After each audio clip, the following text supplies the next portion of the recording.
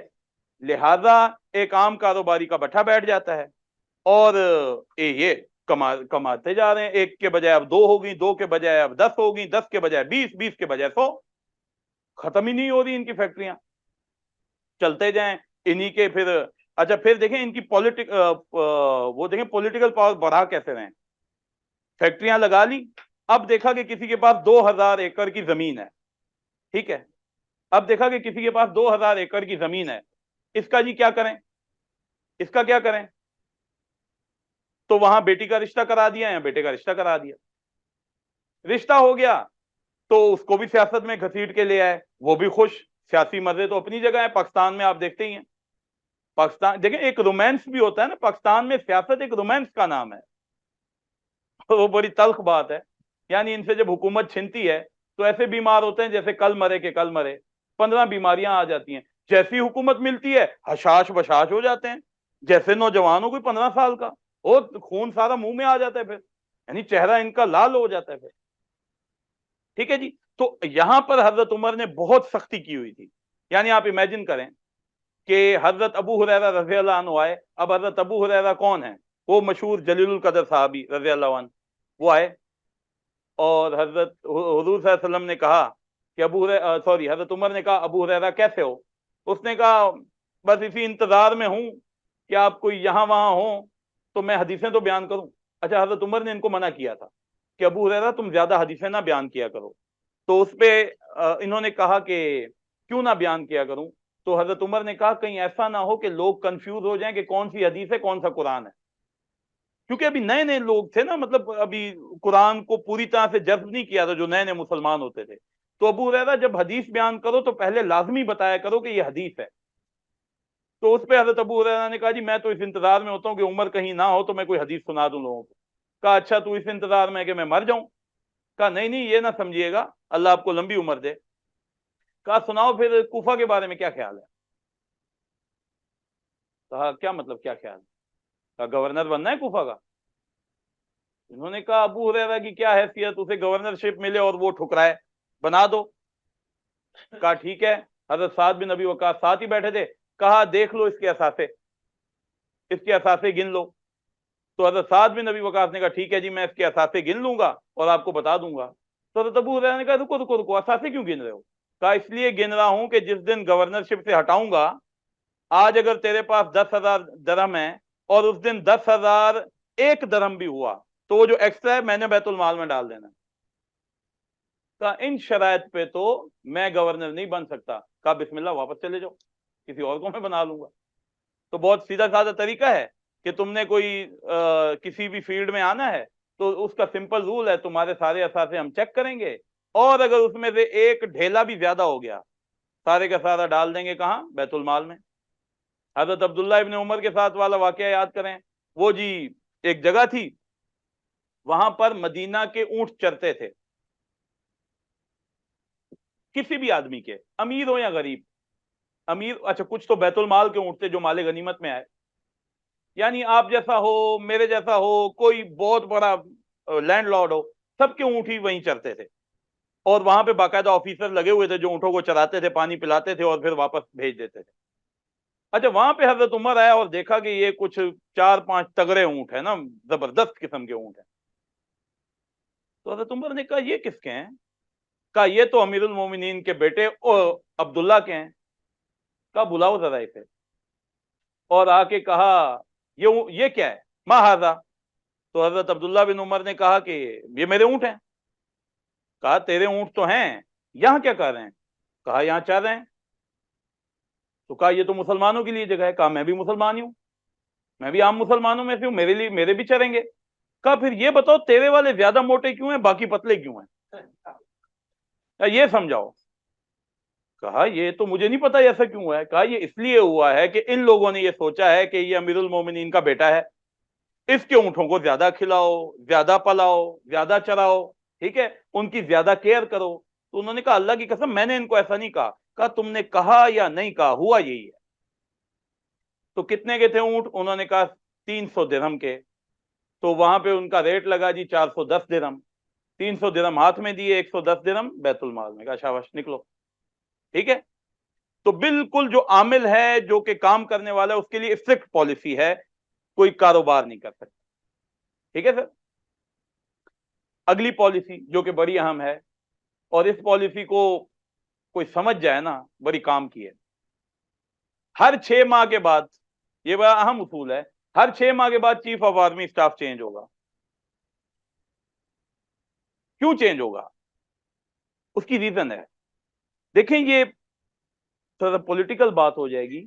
کبھی بھی بھائی ایسا نہیں ہوا، کبھی بھی ایسا نہیں ہوا کہ کوئی فوجی اٹھ کھڑا نہ ہوا ہو اپنے حکمران کے خلاف، کبھی بھی، ہمیشہ ہوتا رہا ہے۔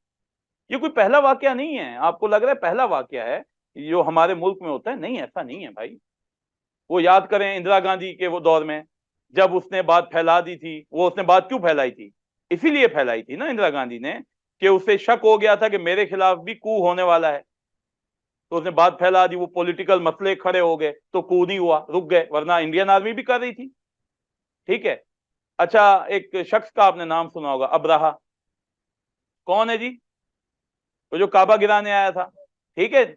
ابراہا چیف آف آرمی اسٹاف تھا اریات کا، اریات ایک لیڈر تھا، تو اریات کو اس نے قتل کر کے وہ اس کی جگہ بیٹھا تھا، تو ابراہا بھی وہی اسی کیٹیگری کا ہے۔ اور ہمیشہ ایسا ہوتا تھا، ایکیلیز کو دیکھ لیں، جو آپ کی میتھولوجی ہے، اسپارٹن میتھولوجی میں جو ایکیلیز ہے وہ یہی ہے نا، وہ ایک عام سا سولجر ہے، پھر تھوڑا سا اوپر لیڈر بنا ہے، اس نے حکومت کو چیلنج کیا ہے کیونکہ اس فیلڈ میں صلابت ہے۔ یعنی آپ دیکھیں نا، ایک بندہ سارا دن مار رہا ہے، مر رہا ہے، تو اس میں ارج ٹو ڈومینیٹ زیادہ ہی ہوگا نا بھائی، اس کا زیادہ ہوگا نا کہ ہاں میں ہی ڈومینیٹ کروں، اس کی نسبت جو کرسی پہ بیٹھا ہوا ہے۔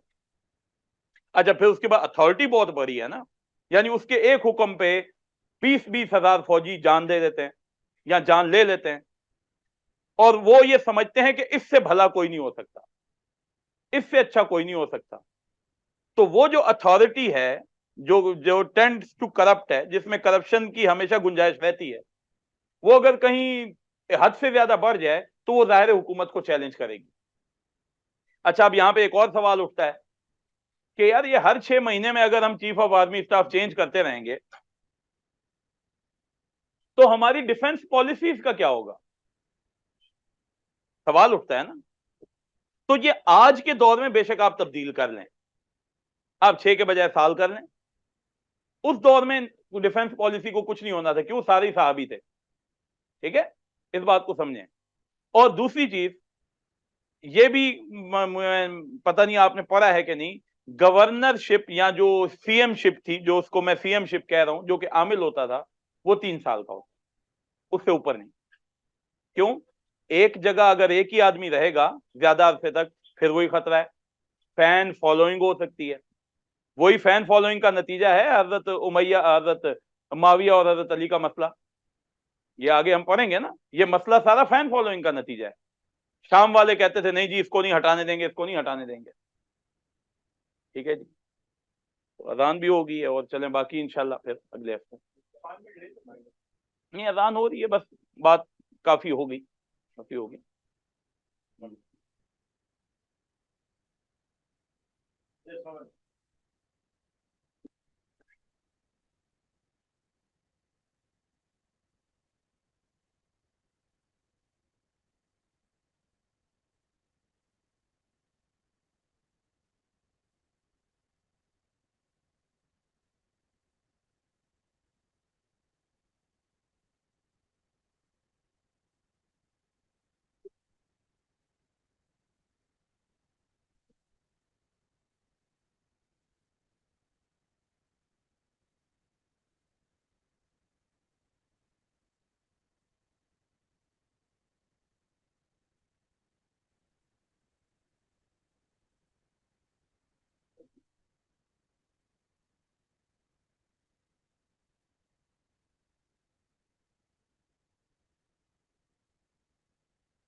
میں چلوں ابھی تو کچھ ہے، کچھ کھانے کا آنا ہے.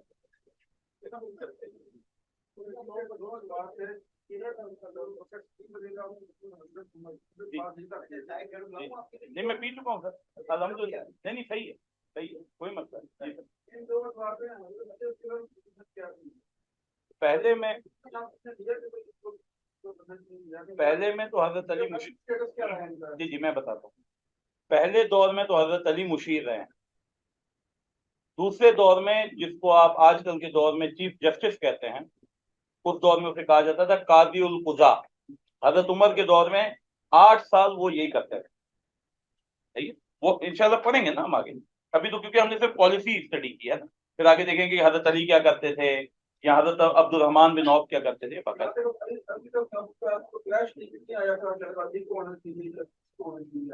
ایسا کلیش تو بعد میں آیا نا، وہ تو بعد میں ہم لوگوں نے اٹھایا ہے. انیشیلی صرف یہ کلیش آیا ہے، صرف یہ کلیش آیا ہے کہ جب حضرت ابو بکر خلیفہ بنے تو اس مشورے میں حضرت علی کیوں نہیں، یعنی ہونے چاہیے تھے. اور یہ میں بھی مانتا ہوں، یہ کئی اہل سنت والے بھی یہی مانتے ہیں. اس میں تو انہوں نے وہ حدیث وہ جو میں نے سنائی تو حضرت ابو بکر کو حضرت علی نہیں سنائی. تو ہاں پھر بعد میں ہم نے اس کا ایک کلیش بنایا ہے آگے جا کے. حضرت جب تقریباً 150 سال کے بعد پھر ایک کلیش بنا ہے. صحیح ہے. وہ ابن ابو مخنف لوط ابن یحییٰ ایک شخص تھا، اس نے یہ کلیش باقاعدہ بنایا ہے. ہم پڑھیں گے انشاءاللہ حضرت علی کے دور میں.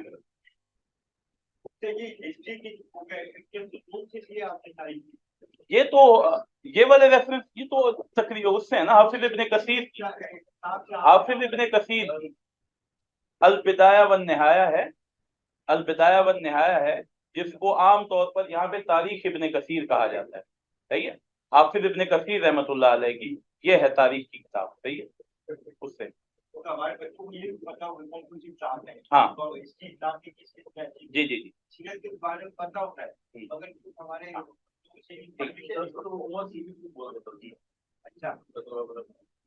یہ اسی طرح نا یہ کیا کہتے ہیں سیرت بھی نا ساری وہیں سے لوگ لیتے ہیں. یہ جو جس کو آپ کہتے ہیں نا کہ سیرت ابن ہشام یا سیرت ابن اسحاق، یہ کوئی علیحدہ سے نہیں ہے. یہ حافظ ابن کثیر نے ہی ان کے ریفرنس رکھے ہوئے ہیں اپنی اسی کتاب میں، وہیں سے اٹھا کے رحیق المختوم میں آئے ہیں. ٹھیک ہے. تو جو بنیادی کتاب سیرت یا سیرت صحابہ کی ہے وہ یہی ہے، البدایہ والنہایہ جس کو کہا جاتا ہے تاریخ ابن کثیر. ٹھیک ہے. وہ اصل میں شروع ہوتی ہے نا حضرت آدم علیہ السلام سے لے کے اور حضرت حافظ ابن کثیر کے اپنے دور تک، اور پھر آگے قیامت کی نشانیاں اور جنت و جہنم تک. تو اس میں پھر یہ والے چیپٹر بھی ہیں. پوری ایک جلد جو ہے وہ رسول اللہ کی سیرت پہ ہے. میرے خیال سے اردو میں 10 جلدوں میں. اردو میں نے ایک دفعہ دیکھی تھی کہیں، تو انگریزی میں تو 8 جلدیں ہیں، اردو میں 10 ہیں، اور عربی میں بھی 10 ہیں. اردو مل جاتی ہے اب تو.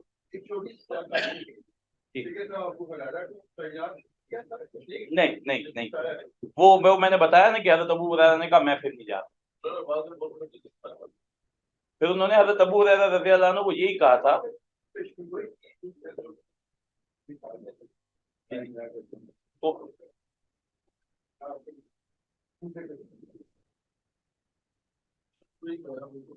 پیشن گوئیاں تو بہت ہیں، بہت ہیں حضرت ابو ہریرہ نے جو کی ہیں احادیث میں، البتہ ان کو بنایا نہیں حضرت عمر، بلکہ انہوں نے قبول ہی نہیں کی.